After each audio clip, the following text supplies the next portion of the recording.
తిరుపతి జిల్లాలో కూటమి నేతల అరాచకాలు తారాస్థాయికి చేరాయి. సాక్షి రిపోర్టర్లు శ్రీనివాస్, హరీష్లపై దాడులకు తెగబడ్డారు కూటమి నేతలు. తీవ్రంగా గాయపడ్డ శ్రీనివాస్ను శ్రీకాళహస్తి ప్రభుత్వ ఆసుపత్రికి తరలించారు. దాడి చేసి వారిపైనే అక్రమ కేసులు పెట్టేందుకు కుట్రలు పన్నారు. సాక్షి రిపోర్టర్లపై దాడిని వైఎస్ఆర్సీపీ తిరుపతి అధ్యక్షుడు భూమన కరుణాకర్ రెడ్డి, ఎంపీ గురుమూర్తి ఖండించారు.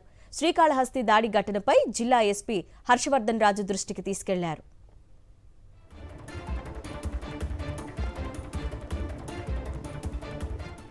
ఇదే అంశంపై సమాచారాన్ని ప్రసాద్ అడిగి తెలుసుకుందాం. ప్రసాద్, చెప్పండి, ప్రస్తుతం సాక్షి దినపత్రిక రిపోర్టర్ల పరిస్థితి ఏ విధంగా ఉంది? దాడి చేసిన వారిపై కేసు నమోదు చేశారా? శ్రీకాళహస్తిలో కూటమి నాయకులు సాక్షి రిపోర్టర్ల మీద భౌతిక దాడికి పాల్పడ్డారు.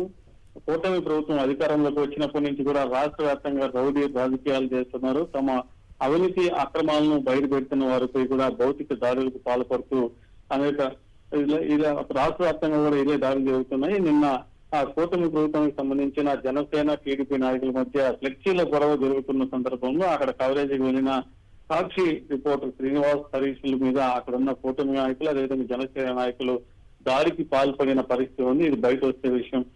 తమకు తీవ్ర నష్టం జరుగుతున్న ఉద్దేశంతో వాళ్ళు సాక్షి విలేకరుల మీద దాడి చేసిన ఉంది. దీంతో అక్కడి నుంచి కూడా పరుగులు తీసుకుంటూ పోలీస్ స్టేషన్ కి వెళ్లి తమ మీద దాడి చేసిన వారి మీద ఫిర్యాదు చేయడానికి వెళ్ళిన ఆ పోలీస్ స్టేషన్ లో కూడా అక్కడ రిపోర్టర్లకి చేత అనుభవం ఎదురైంది. తమ ఫిర్యాదును తీసుకోకుండా ఎవరైతే దాడి చేశారో వాళ్ళకే సపోర్ట్ గా అక్కడ మాట్లాడడం, దీంతో ఆ స్టేషన్ ముందరే మరొకసారి కూడా శ్రీనివాస్, సాక్షి రిపోర్టర్ శ్రీనివాస్, హరీష్ల మీద మరొకసారి దాడి చేసిన పరిస్థితి ఉంది. దీంతో తమకు న్యాయం జరగదనేసి తెలుసుకున్న వాళ్ళు డిఎస్పీ దృష్టికి కూడా తీసుకెళ్లారు. అర్ధరాత్రి తర్వాత డిఎస్పీ అక్కడికి చేరుకున్న తర్వాత తప్పకుండా న్యాయం చేస్తాం, దాడి చేసిన వారి మీద చర్యలు తీసుకుంటామని చెప్పినా కూడా వాళ్ళ మీద ఎటువంటి చర్యలు తీసుకోలేదు. అనంతరం రాత్రి మరొకసారి హరీష్ ఇంటికి శ్రీనివాస్ తీసుకెళ్లి వదిలే సందర్భంలో ఇంటి దగ్గర కాపు కాసిన ఈ కూటమి నాయకులు అక్కడ రౌడీ ముఖాలు ఒక్కసారిగా వీళ్ళ మీద మరోసారి తెగబడ్డాయి. దీంతో తీవ్ర గాయాలు చెందిన హరీష్, శ్రీనివాసులు అక్కడి నుంచి కూడా తప్పించుకుని బయటపడ్డారు. వెంటనే వాళ్ళిద్దరిని ఆసుపత్రి కూడా తరలించడం జరిగింది. దీని ఘటన మీద సంబంధించి ఇప్పటికే ఉమ్మడి చిత్తూరు జిల్లా ఇన్ఛార్జ్ కరుణాకర్ రెడ్డి కావచ్చు, ఎంపీ గురుమూర్తి కావచ్చు, ఎస్పీ దృష్టికి తీసుకెళ్లారు.